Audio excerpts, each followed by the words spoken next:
watched a decent bad movie yesterday. I love decent bad movies. Freaky. Bad movies. I never even heard of it. Vince Vaughn, Freaky. Like, did you guys even know this existed? I did. Yeah, I saw that. That was fun. Okay. Like the Freaky Friday twist on the slasher movie. Yeah, mixing genres, baby. Yeah, Vince Vaughn was perfect for that part too. Anything where you get him playing just like something wacky, like playing a teenage girl inhabiting a Vince Vaughn's body. That he's perfect for that. The only thing was I don't know what we're talking about. Yeah, you got. Wouldn't have known yesterday. I would recommend it. I mean, it's just a good dumb movie. Yeah. The only thing was weird is like Vince Vaughn has superpowers. Like he's super strong. It's like, wait, it's Vince Vaughn. It's not The Rock. He's a big dude though. He's all over the place.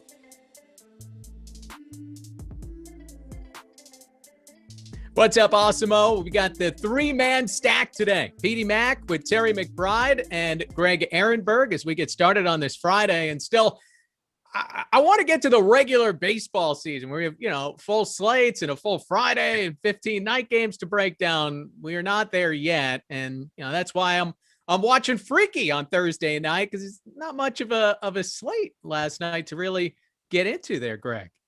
No, but we had games in the morning. So one thing that I like about it is I've got games. I've got DFS played in the day yesterday, baseball, and then I had basketball at night. So I had something to do all day because or else what am I doing myself? I don't watch movies. I don't have any other kind of life. I don't have anything else going on. I just have DFS. So I got that all day and something a little similar today, not quite a full afternoon slate, but we do have an early slate on both Fanduel and Draftkings and a uniform one, which is uncommon, where both sites actually have the same games on the same slates starting at the same time. So that's kind of cool.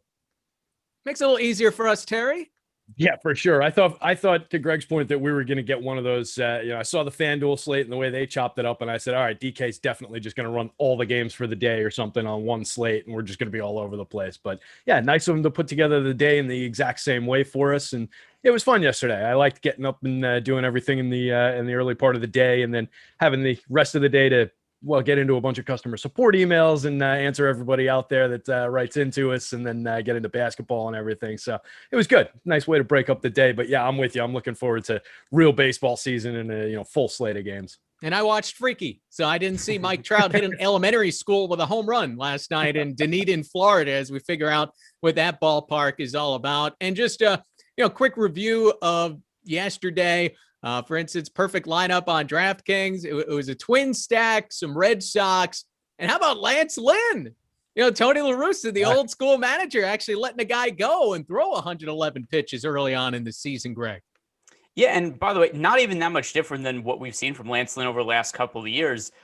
One thing that's great about, and by the way, the strikeouts were actually there for Lance Lynn yesterday, but one thing that makes him a really good DFS pitcher, at least relative to other pitchers who don't generally strike out a ton of hitters, is he's had a really long leash and he's had kind of a rubber arm over the last few years where he throws a ton of innings. He's allowed to work really deep into games. So one thing that was nice about Lance Lynn, even before this late, actually, not even just in hindsight, is that it's really hard. Something that you and I have talked about, Pete, it's really hard to figure out how many pitches guys are going to be allowed to throw this early in the season. So trying to identify individual pitchers that are going to be allowed to work deep into games like a Lance Lynn, there's a lot of value in that. Get the old guys, Terry. The guys are built up. They're not worried about getting hurt. Yeah, that's it. And look, Lynn was a nice acquisition for the Sox coming in this year for the White Sox, and really liked the way he's rebuilt himself over the last 2 years. I mentioned it on the show yesterday, and he did a little bit of talking about it coming into this season as he signed with the White Sox, in just how he went back to how he used to pitch coming out of college, up in the zone, using his four-seamer a little bit. He had gotten into the habit of using, I forget whether it was a pure sinker or a split finger fastball and off-speed pitch, but he had gotten into that habit through a pitching coach that he had worked with on one of these stops in his career before he came to the Yankees, I think, and had that lousy stretch here. Wish he was still here. But he went back to that up in the zone four-seamer, and it's really, changed the dynamics of how he pitches, and it's turned him back into a very effective pitcher. And yeah, I just love the bulldog length that he gives you pretty much every time out. And it's nice to see that it's not just a product of having pitched in Texas the last 2 years either. If the White Sox are going to let him run like that too, that's going to be great for DFS. Why not? I mean, look, if you're the White Sox, he's not a kid prospect that you're taking care of. He doesn't have a 10-year contract. Like if he gets hurt, he gets hurt. Right. Throw him out there. Let's see what he could do. And how about Yermin Mercedes, a 485-foot home run? His unbelievable start keeps going. So just some of the interesting things from yesterday as we get ready to hit today's slate. And of course, we'll let you know that if you're not able to watch Awesemo shows on YouTube, almost all of our Awesemo YouTube shows are available through the Awesemo podcast networks. You're out at the gym, you can't stare at the phone the whole time while you're on the treadmill or out for a jog, whatever it might be. Get the podcast. We've got a podcast for every sport available on every major platform. So head on over to awesemo.com/podcast to check out the latest. And if you leave a 5-star rating and review one of our podcasts with your Twitter handle or email address, you'll be eligible to win a free week of Awesemo Plus Platinum. That's big time. So one winner will be awarded every Friday. Reviews will be eligible to win up to 1 year. So best of luck with that. And of course, give us a like, subscribe. It's huge for us. We appreciate it in a big way as we try to help you out through this baseball season. You can keep up with all of our shows that way. DFS offers, giveaways, and much, much more. Once you subscribe, hit that notification button to get alerts when our shows go live. So as you guys mentioned, 2 slates today, both on Draftkings and on Fanduel. You have a 3-game slate at the top of the day and then a 6-game slate tonight. So we'll start with the first day game as a little after 3 o'clock. It'll be the Yankees and the Rays. The Klubots versus Dick Mountain. Yeah, Corey Kluber, Rich Hill, the pitching matchup there in Tampa Bay. What jumps out to you about this game, Greg? So, I mean, starting with talking about Corey Kluber, who I think just by default becomes the top pitching option on the early slate, just because the other options are either really expensive, like Walker Buehler. Well, he also has a fairly tough matchup against the Washington Nationals, whereas Corey Kluber, who is a lot cheaper, he's $8,200 on FanDuel compared to $9,400 for Walker Buehler.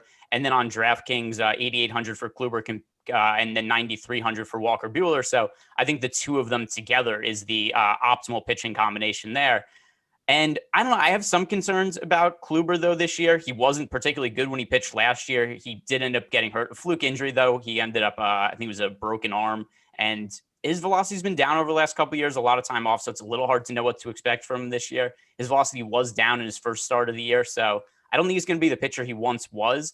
But he was so good in the past that even if he does have a drop-off, it's not like all of a sudden he's crap. He'd still be somebody who's capable of being, you know, a solid 2, maybe at worst, like a 3rd starting pitcher in a rotation.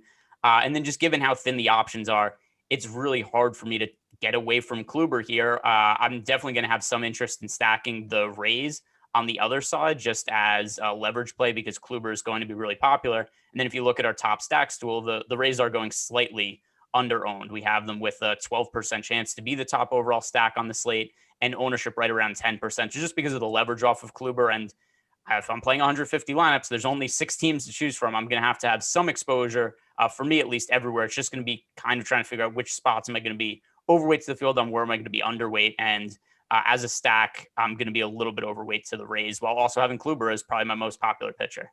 And Terry, you're a Yankees fan, right? Did you have a chance to catch Kluber's first outing with them? Yeah, I watched the game.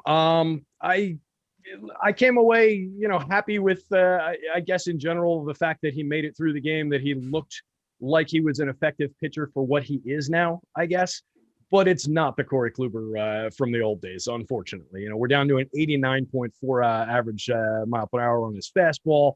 That's working next to an 88 mile an hour cutter, so you're not getting much change in velo between the fastball and the cutter. The changeup is around 85, so that differential shrinks. So it just changes the way that the nature of his stuff actually works. So I'm very curious to see what happens with him this year. You know, wasn't super effective.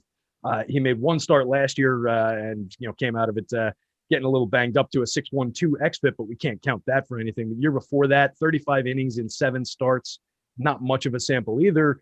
406 FIP with a 165 whip, was just putting a bunch of guys on base. But we're really talking about a guy who hasn't really pitched in 2 years for the most part. You know, it's 36 innings over the course of 2 years is not much of a sample. And he's up there in age, you know, so it's a guy who was a supreme talent in the league, kind of trying to figure it out. I'd be concerned about the price tag at 8,200 on FanDuel, 8,800 on DK. If it was a more full slate, to Greg's point, with 6 options on the table here, he's going to be one of the better DFS options for us. I worry about him as a Yankees pitcher going forward and making it through a full season. I am very worried about my rotation. Well, you mentioned Kluber being an older guy, Terry. He's the young pup in this matchup. Is 41-year-old Rich Hill still in the league, going strong? I mean, he's pitching for the Long Island Ducks not that long ago now, and still making some hay with Tampa Bay. So you have a lefty going up against the Yankees in Tampa Bay, and the Yanks. I mean, they're just loaded with right-handed bats. Jay Bruce might very well be the only left-hander that ends up in the lineup today. So I imagine we'll see some Yankee stacks as day goes along, Terry. Yeah, I think that's a great spot for the Yanks. Over the last two seasons, 2019, 2020, against lefties, Yankees ranked first in baseball with a 223 ISO as a team. They're 25th with a 24.1% strikeout rate, so there could be some Ks there for Rich Hill, but just a ton of pop. Second with 104 home runs against lefties, seventh with a 113 team WRC plus. Just a great spot. Hill is an effective pitcher when he's healthy. I think it's a miracle that we're talking about Rich Hill still being in the league at 41, given how he couldn't really stay on the mound when he was in his 20s and 30s in terms of health. So it's pretty cool to see him out here, but he's down to a 19.9% strikeout rate in his 38 innings last season, walked 10.9% of hitters. Ouch. 488 xFIP. Year before that, he was up to 29.8% strikeout, 7.4% walk, 410 xFIP. That's a much more Rich Hill-like season. I just think we're kind of down the hill and on the other guy here, and on this more 20-ish% strikeout guy. Lost 2 miles an hour on his fastball last year. I think we're just coming to the end with Rich Hill. So yeah, definitely smash spot for the Yankees in my book. And Greg, you mentioned a possible contrarian play, perhaps stacking a little bit of Tampa Bay to go up against Kluber. Is there any contrarian play the other way where you might have some comfort and, well, maybe not comfort, but willing to take a shot at Rich Hill?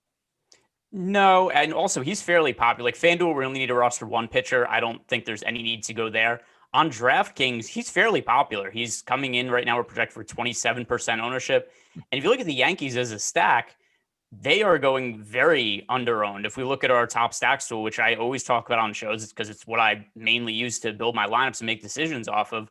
We have tiers of ownership for stacks. We have the Giants and the Dodgers are both really popular, picking up close to 30% ownership. And then we have the Yankees, the Rockies, the Rays, and the Nationals all picking up about 10% ownership as a stack. And the Yankees then, we have right about on par with the Dodgers to be the overall top scoring team on the early slate. This, to me, is the team I want to be most overweight on. It's the team I want to build most of my lineups around because they just look like they're going way under-owned in GPPs in our current ownership run. So the Yankees are the primary team for me to stack up, and I'm going to be then trying to figure out what to do with pitching. Like, pitching is going to be a disaster on this slate probably no matter what. So I'm going to focus a little bit more on the offenses here in terms of pay up. So Yankees is going to be my highest on stack by a pretty wide margin for the early slate. All right, the next game starts up a little after 4 o'clock. It'll be Washington at the Los Angeles Dodgers. It's a fun matchup. It's a playoff matchup from a few years back. Joe Ross, after opting out of last season, back on the mound. Walker Buehler going for the Los Angeles Dodgers, where he might not have the ace title there with Clayton Kershaw being the guy, but he's been their best pitcher over a shorter period of time than obviously Clayton Kershaw has brought to the forefront. So what jumps out to you about this game initially, Greg? Yeah, is that I have no clue what to expect from Joe Ross because he was already a guy who was super inconsistent, dealt with a ton of injuries. He was a really highly regarded prospect when he first burst onto the big leagues, and he had some success in his rookie season. When he was 22 years old for the Nationals, he had a 3.64 ERA, a 3.42 FIP, a 3.62 xFIP. He was striking out nearly a hitter per inning. And then injuries started to become an issue. His velocity dipped a little bit, but then it bounced back. But now we haven't seen him pitch for so long, and there's been so many injuries in between that I just don't know what to expect from him today. I don't expect he's going to work very deep into the game, but I could be wrong about that. I don't have him in my player pool right now on FanDuel or DraftKings, even on DK, where we need to roster 2 pitchers, just because I'm concerned about how deep he's actually going to be allowed to work into this game. So to me, I have a little bit more interest in the Dodgers side than I do in Joe Ross himself. But even the Dodgers as a stack look like they're going a little bit over-owned, and my preference is to pay up to stack the Yankees. So, 3-game slate, so I have to have some exposure to the Dodgers as stack, but I'm going to have way more exposure to the Yankees on the high end than the Dodgers. You feel that, Terry? Is this kind of an in-between game where the Yankees Rays will have more important decisions than maybe what you're looking at here? Or do you maybe love Walker Buehler against Washington? I'll get to Walker Buehler to a decent degree. It'll just come down to, price and lineup construction on that one. He's a pitcher I really like. Let's see. Last year, 36 innings, 28.6% strikeout rate, 393 xFIP, a 0.95 whip. Year before that, 182 innings, 29.2% strikeout, 301 xFIP, and a 104 whip. Just a dominant pitcher. Like you said, he's maybe not the nominal ace, but he's an ace on that staff of aces at this point. And those aces run basically into the bullpen at this point for the Dodgers. It's an embarrassment of riches on that pitching staff, but he's right up there at the top. If he's not their one, he's their 1A, so I can get to Buehler. I think, we don't have much threat from this Nats active roster over the last 2 years. Dead even average 19th with a 100 team WRC plus, 11th with a 193 ISO, 12th with a 22.4% strikeout rate, 9th with 215 home runs. So there's a little bit of pop. They manage the strikeouts okay. They're around league average in some of these offensive categories. So a pitcher like Buehler, I have no issues throwing him up against that Nats lineup. On the other side, I agree with Greg. Ross is just a giant question mark. My first big baseball DFS victory came with Joe Ross on the mound with a Yankees stack. I was at the Yankees game. They were playing the Red Sox. It was great. It was an awesome day. Since then, I think Joe Ross has thrown maybe like 25, 30 innings, and that was several years ago. He gave up 7 home runs in 64 innings in 2019, the last time he pitched. He threw 64 innings that year. He threw 16 in 2018, 73 in 2017, 105 in 2016, and 76 in 2015. So he just can't stay healthy. He's never pitched a full season. Talented guy. I just don't know what to expect. Last full season in 2019, 24.3% combined called and swinging strikes, 10.4% swinging strike rate. Decent at getting some strikes, but overall it was a 19.3% strikeout rate, 1.67 whip that year. I think we have to kind of zero in on some of those numbers and expect that he's going to be around that with kind of a limited leash. So I don't think we can get to much Ross here. So even with all that nostalgia for Joe Ross, you can't bring yourself to do it. I'm trying to talk myself into at least a couple shares just out of pure love for the guy. But it doesn't look like we're going to get there today. And then, Greg, the last game in the early slate, Colorado, San Francisco, you said these are two of the more owned stacks. People do know the Rockies aren't playing at Coors Field today, right? So the Giants are the second highest owned stack on DraftKings, just behind the Dodgers, but it's really close. We have the Dodgers as a team projected for a 28% ownership share, and then the Giants at 27.1. It is funny. I was looking at the ownership earlier, and I was thinking, is this game at Coors Field? I thought I actually had looked at it incorrectly, just based on what some of the ownership was. And then I was confused. It was like, wait, the run total is 8 for this game, but then there's all this ownership here. But it's what it really is a price play. The Giants, they have a bunch of individual hitters that are very, very cheap, and they make for good value, honestly, where a lot of people are going to be wanting to pay up for pitching.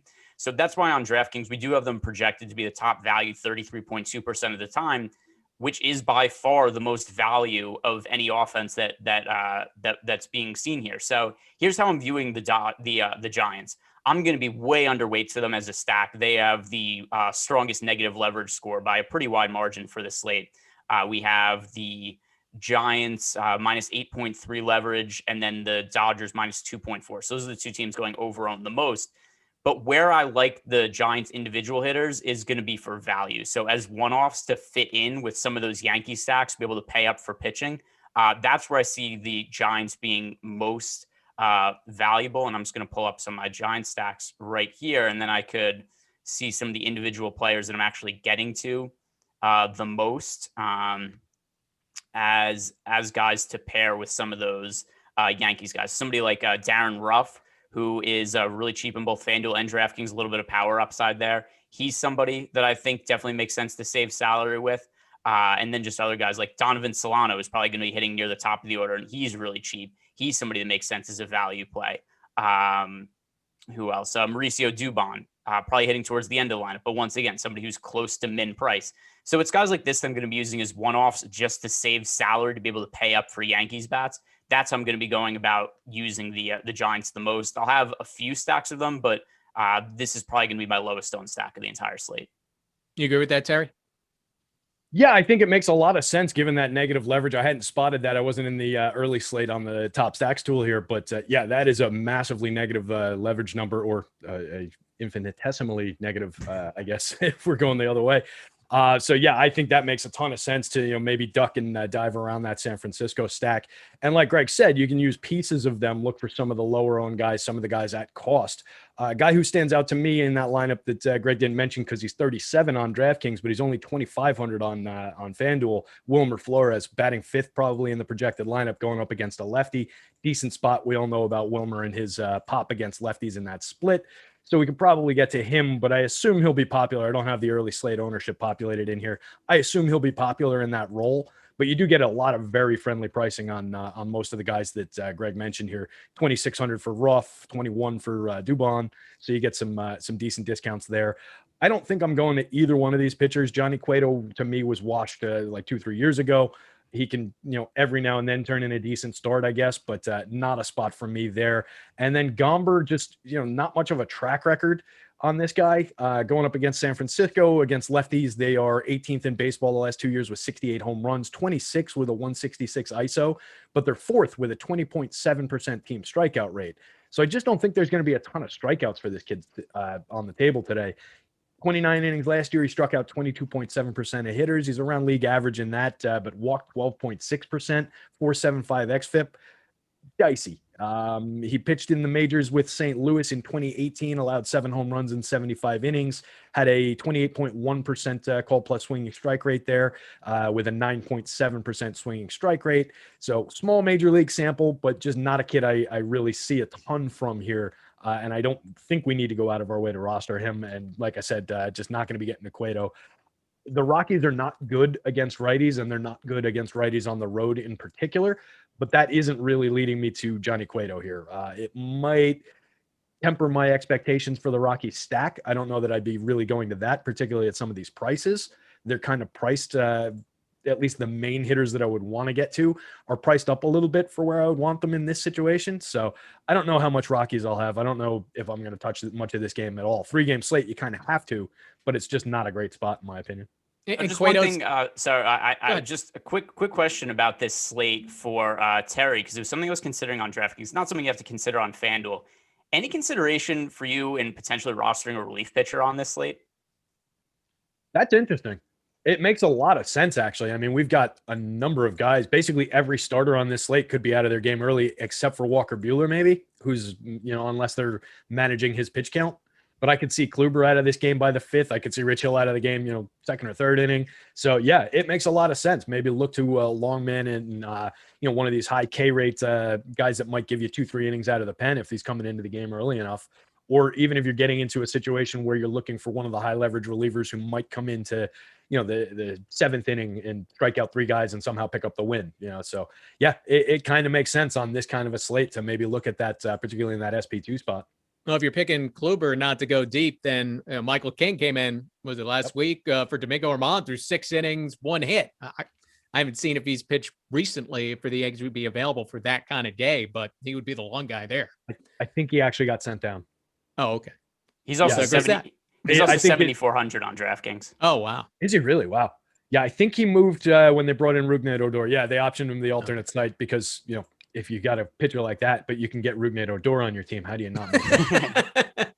Got to make the big move there just in case there's a fight, a brawl. You want to have Rougned Odor on your side when that's happening. All right, so that's the early slate. The first 3 games of the day will keep you busy for a little while, and we'll get to the night slate in a moment. 6 games coming up on this Friday night. And the reason why the schedule is what it is, it's opening week. So you had a bunch of home openers yesterday. So they give that day off afterwards in case there's a rain out or for whatever reason a game is postponed. So that's why you have this weird Friday. But a week from today, then it's a normal Friday. I think it's the Cubs at 2:20. And then you have all night games. So we'll have a big old slate next Friday to get that going here.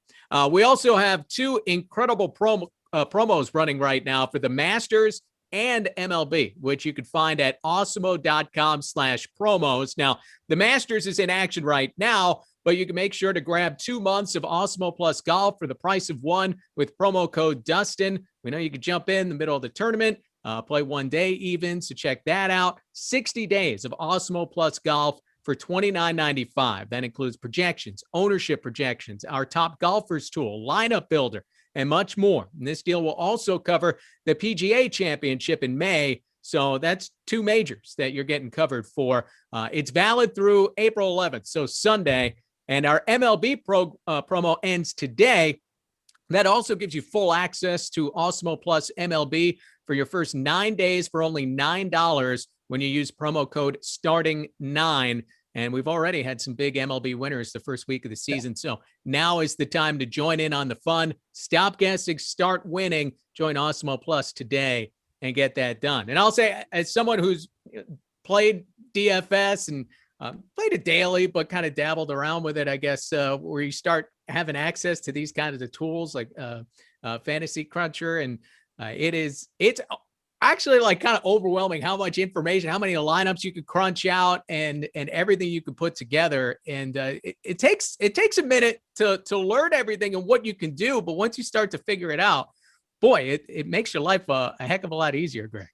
Yeah, for sure. I mean, we were talking about it before, and like I've been playing DFS full time for like 6 years now. And there was a point in time where there was no technology to use playing DFS, and I was just building stuff by hand.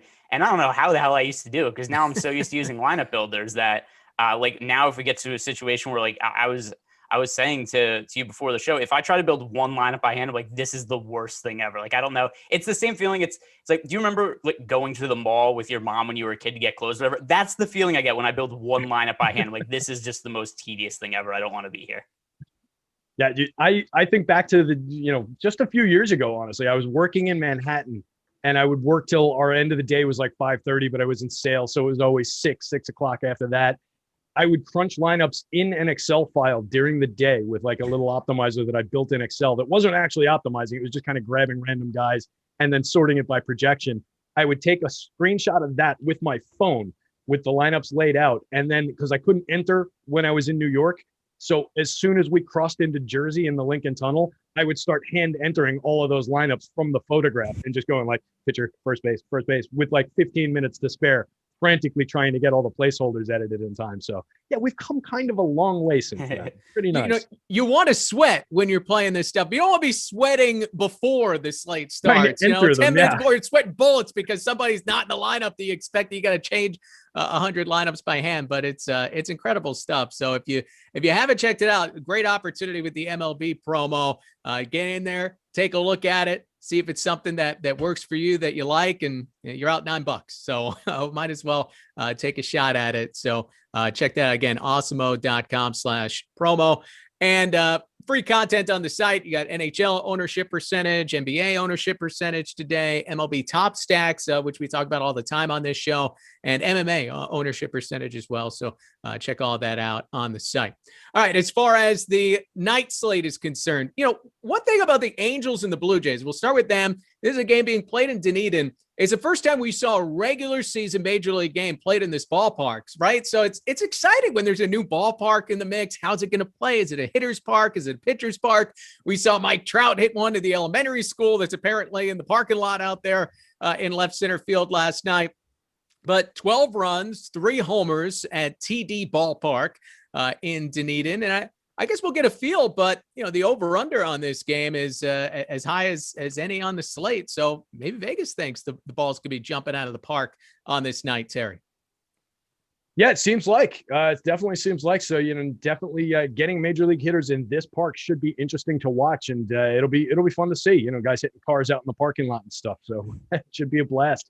But yeah, I'm getting pretty decent projections down the line for the Angels side of things. Getting good numbers on the Blue Jays as well, actually, coming up against Heaney here. Decent amount of right-handed pop in that Blue Jays lineup. So I think we can throw both sides of this one in terms of stacks. TJ Zeuch on the Blue Jays side of things. Let me just get to that page in my notes here. I was updating something else. So Zeuch, sinker cutter type of a guy. He's an extreme ground ball pitcher. Through the minors, he was upper 50s to 60% ground ball rate. So he's a guy who might keep the ball on the ground if he's pitching effectively, might limit the hard contact if he's pitching effectively. But we just don't have a very big major league sample on this guy. 33 innings pitched in the majors over the last 2 years.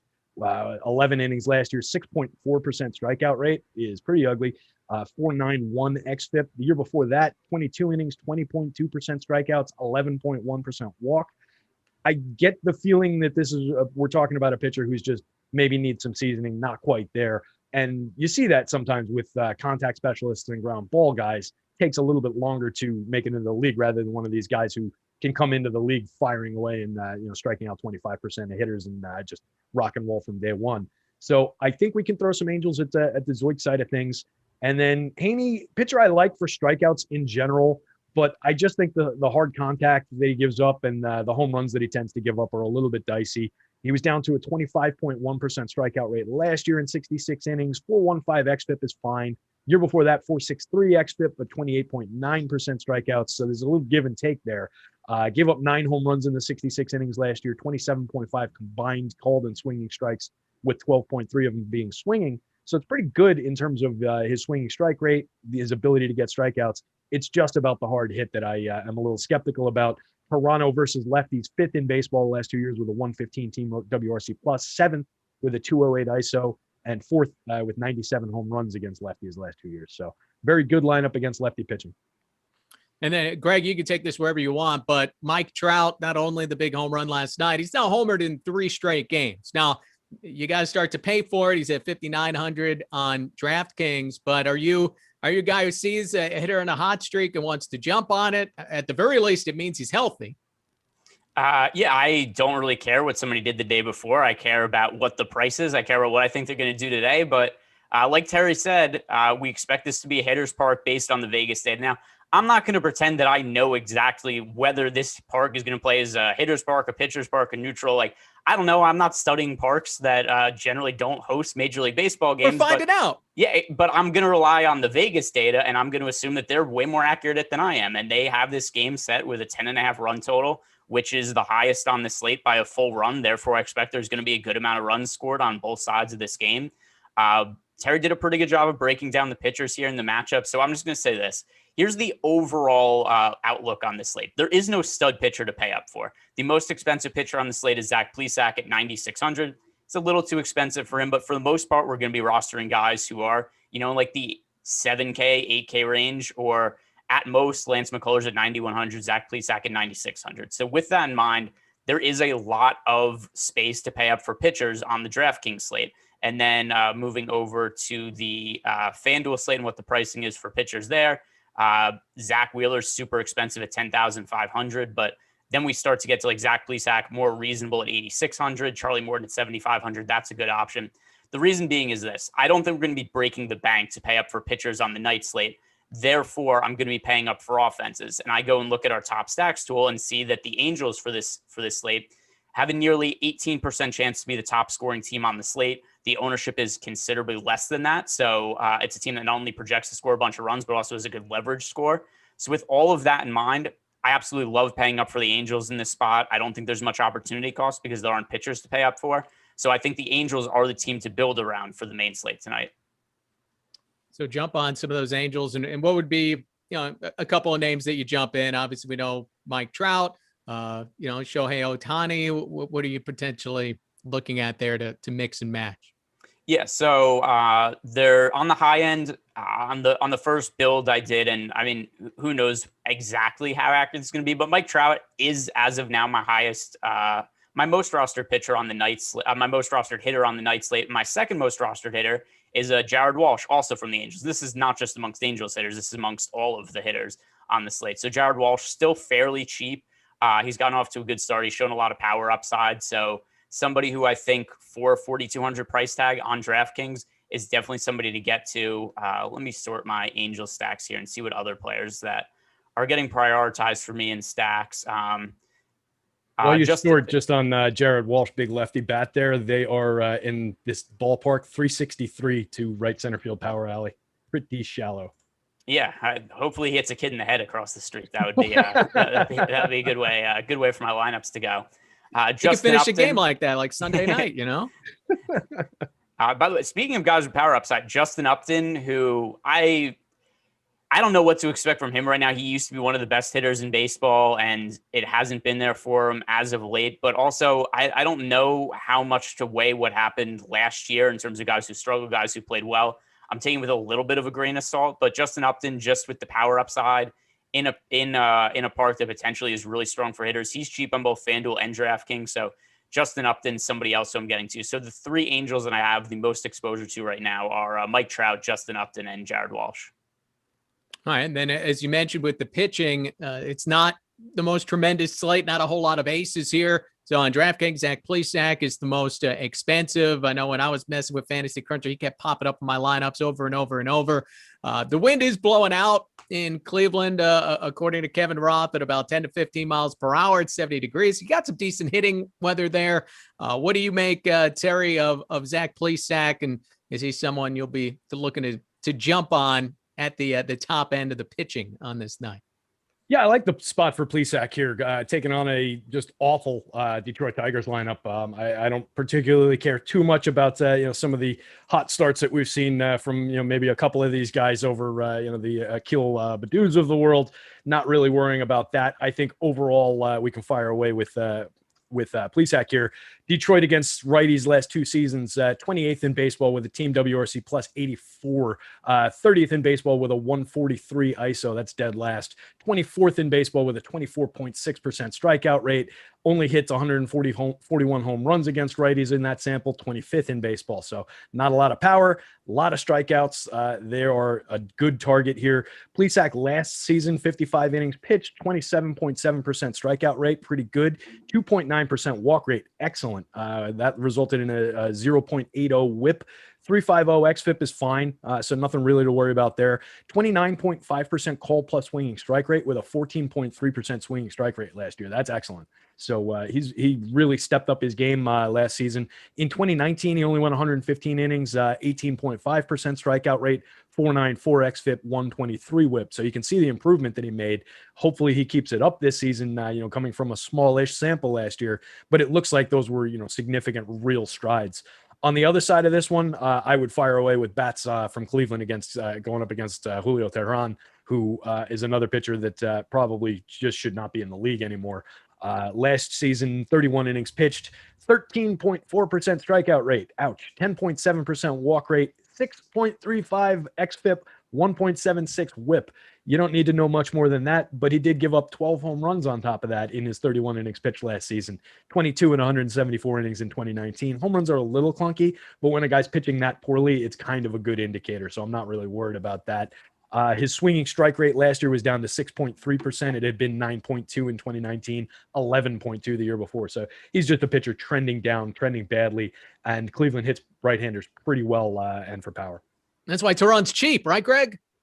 Yeah, because he's not good. But I definitely don't have interest in him as a pitcher. But here's where I kind of start to look at ownership, and I start to get a little concerned. So the Cleveland Indians we have with a 10% chance to be the top scoring stack on the slate tonight. That's great. That's a solid number. That's a pretty high percentage to be the top scoring team on the slate. However, they are the highest owned offense on the slate. So we just talked about the Angels the game before. The Angels we have with about a 2x chance on the Indians to be the top scoring team on the slate. We have the exact number, 17.4% for the Angels and 9.6% for the Indians. However, the ownership, the Indians are coming in with 2% more ownership as a team than the Angels, even though the Angels have a way better chance of being the top scoring team on the slate, according to our top stacks tool. So I just look at the ownership gap between those two, and I just have to prioritize the Angels. It's a stack, which, by the way, is priced about the same as the Indians. They have, one real stud hitter in the lineup, Mike Trout, who's most expensive at his position. Then we have Jose Ramirez, who's the most expensive hitter at his position. And I just have to compare some of those numbers and say I prioritize the Angels way above prioritizing the Indians. I'm going to be overweight to the Angels as a stack and then underweight to the Indians as a stack just because their ownership is so high. So that's really the concern for me there is with the ownership. And then looking at the pitchers, Zach Plesac, I think if you're paying up for a pitcher on DraftKings, I would go to him, but he's a little bit more favorable to me on Fanduel. Fanduel 8,600 compared to 9,600 on DraftKings. So at 9,600 with me prioritizing some of the pay up offenses, I just don't know how significant the upside is for Plesac at that kind of salary. 8,600 on Fanduel, yeah, I think he's the guy you should play in cash games. And I don't have an issue with him in cash games on DraftKings. I just think I'm going to be a little bit underweight to the field on him just because he's really popular and the price is so high. And you have some upside in the next pitcher we'll get to, Zach Wheeler with the Philadelphia Phillies, as we continue on this 6-game night slate right now. But remember, we're giving you some good advice. You're having some success, having some fun. We can talk about this stuff all day, but do us a favor, give us a like, subscribe to the channel, and then you can keep up with all of our shows. DFS offers giveaways, the whole thing. And once you subscribe, hit that notification button. You'll get alerts when our shows go live. It does us a big solid there, obviously. And another thing to keep in mind, one of the biggest edges in sports betting is always shopping to find the best line that you can. Betting lines, they change by the minute. They can vary greatly depending on which book you're using. That's why it's important to use Awesemo's odds shop to find the best line available on the game or player prop you are betting on and give you that edge to help you beat the house. So head on over to oddsshopper.awesemo.com where we compile the best bets available for game lines, player props, player and team futures, and it's all updated in real time. So again, check that out, oddsshopper.awesemo.com. Still to come here on the Awesemo channel, we'll have NHL at 2 o'clock, the tip-off NBA at 3 Eastern, and then MLB Live before lock at 4 Eastern later today. But we'll get back to the slate, the Phillies, the Braves. Over-under is 8.5 here when you look at Odds Shopper. Zach Wheeler, he looked phenomenal. His first start of the year. He's always had great stuff. He seems to be primed to have a really big season for Philadelphia against a team that's seen quite a bit of him over the years in the Atlanta Braves. But it's a homecoming for Zach Wheeler from Georgia. Made his major league debut there as well. What do you make of Wheeler tonight, Greg? Is he that upside play as compared to Plesac? It's I was going to say a little concerning, very concerning that he is on the road and pitching in Atlanta. So it's a pitcher's park. It's a really strong offense. So it's going to be hard for me to prioritize Zach Wheeler on this slate. He's not going to be an outright fade for me, but it looks like he's going a little bit over-owned on DraftKings. And then you look at him on Fanduel, where he's priced all the way up at $10,500. On Fanduel, at that price point, he's a fade for me. I don't think there's any reason to pay all the way up to $10,500 for Zach Wheeler. And that's not even an issue with him individually as a pitcher. It's just that he has a really tough matchup. He's super expensive. And like I've said before, the way that I'm looking at this slate is I'm really trying to prioritize some of the expensive hitting options. And I just look at that really high salary for Zach Wheeler, and I just kind of assume it to be a lot closer to his ceiling price than what his floor price is. And I always talk about historical pricing and then where I think going forward are guys going to be more or less expensive by the end of the season than they currently are. And Zach Wheeler, $10,500, he's almost certainly going to be less expensive than more expensive than that by the time the season rolls on. So that's something that would definitely drive me away from him. Now, he was great in his first start of the season. So if you're just looking at his numbers from this year and it's like, wow, 7 innings, he looks like the best pitcher in baseball. No walks, 12.86 strikeouts per 9 innings. But I look at his numbers from last year, and it's a little concerning, the low strikeout rate. A guy who, as hard as he throws, he only struck out 6.72 hitters per 9 innings. That's a concern. And then going back to previous years, even when he was more effective, for as hard as he throws, he was never a crazy high strikeout guy, which is not really a concern if he was priced, in the 7K range. But when he's 10,500 on FanDuel, when he's 8,800 on DraftKings in a really difficult matchup, it's a concern to me that he's never gone a full season, or at least hasn't gone a full season since 2014, where he struck out over a hitter per inning. So it's nothing against Zach Wheeler as an individual pitcher. It's a tough matchup, and he's too expensive. What do you make of this game, Terry? And of course, Charlie Morton going the other way for Atlanta. Yeah, I'm right with Greg on the Wheeler call. I just think he's way too expensive on FanDuel. They're pricing him for that last start, and that was a standout start for him. No, it is better on DraftKings. Say again? He is priced better on DraftKings where he comes in below Plesac. Yeah, on DK, he'd be in play for me, but there are also other pitchers that I like. Like when Greg said Plesac was overpriced on the DK slate, my mind immediately jumped to Tyler Mahle in that game against Arizona, who is at a pretty good price point below all those guys. So that was kind of where I went as a pivot point for that. But yeah, at 8,800, Wheeler's very much more in play, let's say, on the DK slate. But I think like Greg, I would probably be under the field on him. I just have a hell of a lot of respect for this Braves lineup in same-handed matchups. For one thing, they were spectacular last year against righties. Over the last 2 seasons, and this is even after losing Adam Duvall, who was excellent for power against same-handed pitching. The Braves are 3rd with 238 home runs against righties, 10th with a 197 ISO, 11th with a 22.2% strikeout rate, and 9th with a team WRC plus of 105. So they are very, very good at hitting right-handed pitching. They don't strike out a ton against righty pitching. And to Greg's point, we saw a standout strikeout game from Zach Wheeler in that first spot. His first game, he had a 36.7% combined called and swinging strike rate with a 17.8% swinging strike rate. Last year, those numbers were 23.6 and 10.4% respectively. He was just getting way more swinging strikes than normal. There is a bit of a narrative about heavy spin pitchers picking up a lot more spin rate based on the raised seams on the ball this year. Or the Trevor Bauer potion. Yeah, that too. How much of that's going around the league? The cream, the clear, who knows what it is this year. But yeah, so we'll see if that comes out in the wash for a guy like Wheeler. It could. He might be putting more spin on that curveball. It was already 66 percentile spin rates curveball last year. If he's getting a little bit more juice on that, maybe it makes a difference. But I'm not ready to go there yet. Charlie Morton on the other side of this one, not getting a great projection for him in my numbers. It's okay. He's like middling. But around the right projection for that price. Going up against the Phillies lineup, 15th in baseball the last 2 years against righties, 18th with a 177 ISO, 13th with 23.2% strikeout rate. So not an immense amount of strikeouts in that lineup for him. It's an okay spot. He struck out 24.7% of hitters last season, down from 30.4. Ultimately, I don't think Morton is the pitcher he once was. But much like Zach Greinke, he's getting by on some experience, some guile, and his stuff still works decently. It's not that his stuff is totally fallen off the table, kind of like Greinke's has, where Greinke is purely getting by on guile. I think there's a little bit left in Morton, but I'm not really going there today. Next up, the Padres get out of Petco Park. They'll be in Texas going up against Kohei Arihara and the Rangers. Greg, what do you make of this San Diego offense without Fernando Tatis Jr. to potentially have a big night? Yeah, well, it's definitely not as potent by any stretch. If we do have to look at something maybe a little bit more positive, they are at least a little bit less expensive. But still, I mean, we look at the numbers for them for tonight.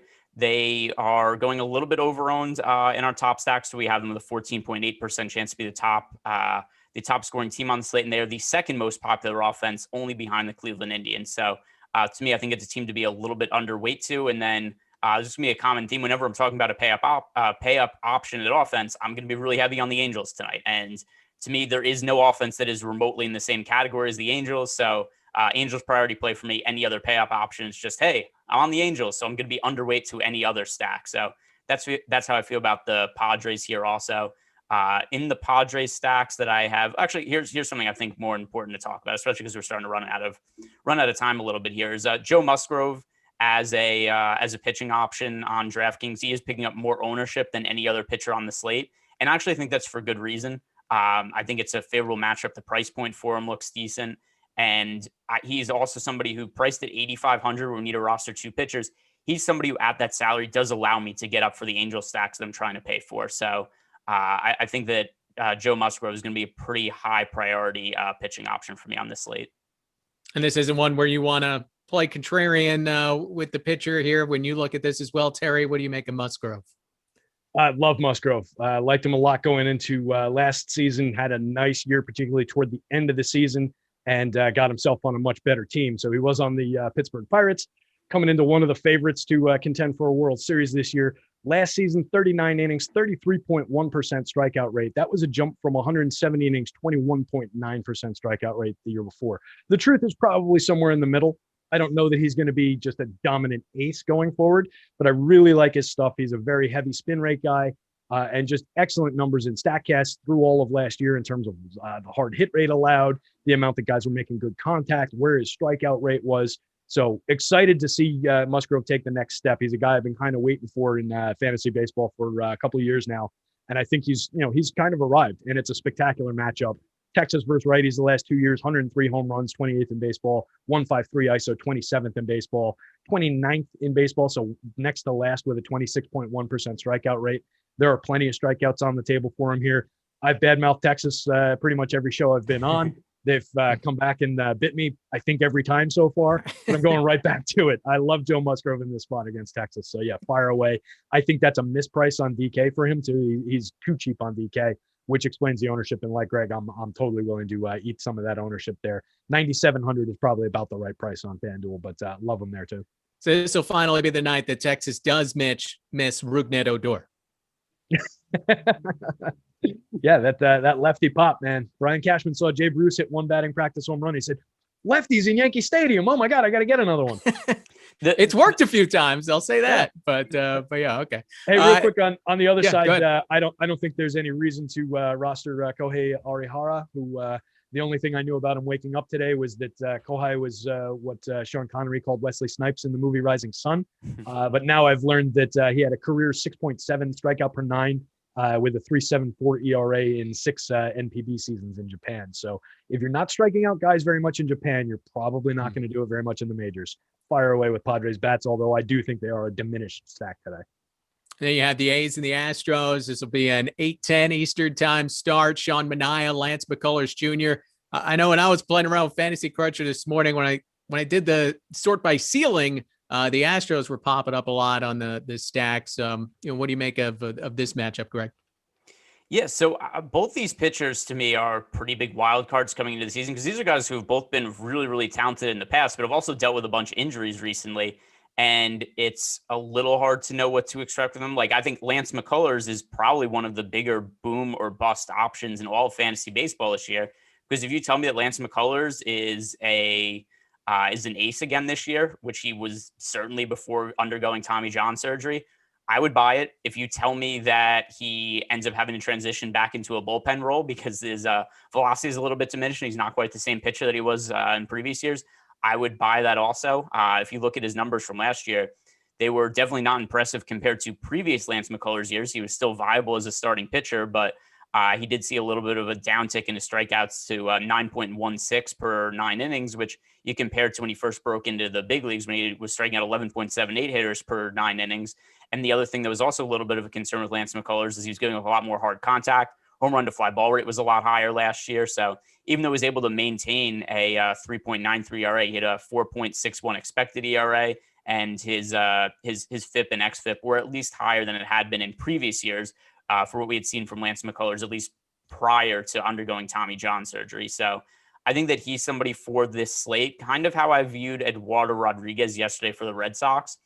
I don't totally know what to make of somebody like Lance McCullers this year, but I know he's a really high upside pitcher. So just for that, I'm going to have him in my player pool, but also somebody I want to hedge and get stacks against with the Oakland A's, who, as much as Oakland has struggled to start the year, there's still a lot of power in that offense. And if Lance McCullers really is going to be diminished after Tommy John surgery, then I think there's a chance that he could get lit up. And this is an Oakland team that isn't really picking up that much ownership, only 3% ownership as a stack right now on DraftKings. So interest on both sides. I think it's a spot to hedge. Quickly, Terry, what was your read on this game?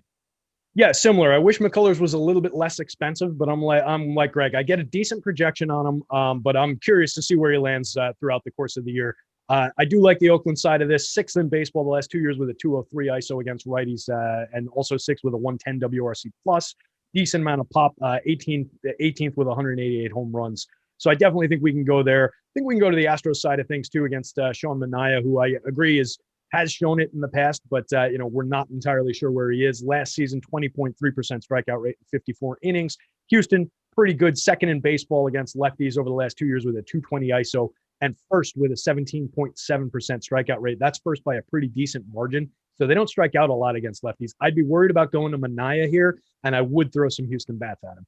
And I like hitters when they're familiar with a pitcher. And you see guys have been in the same division for a long time, especially after last season when they played each other so much, at least relatively for a shorter season. Sometimes that can help a little bit. Our final game of the night, Cincinnati against Arizona. And I know you jumped on the Tyler Mahle bandwagon earlier. So what do you make of Mahle tonight, Terry? What do you like about him?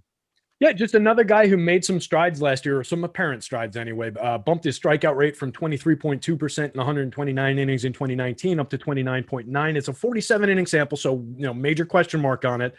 Some of the peripherals were not great. 4.60 xFIP, 10.4% walk. So it's kind of a wild card. It's a tournament pitcher. I think there's some decent upside here.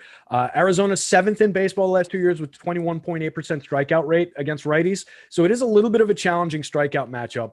But I just think that the Arizona lineup is not that good. I think there's probably a little bit more strikeouts in it than what they've shown historically. And I think if he is indeed improved as a pitcher, then I think this is a good spot for him. So I can definitely get to some Mahle based on some of the strikeout numbers we saw last year. He's projecting pretty well for me, and I think the price is right at 8,400 on Fanduel. Definitely right at 7,500 on DK.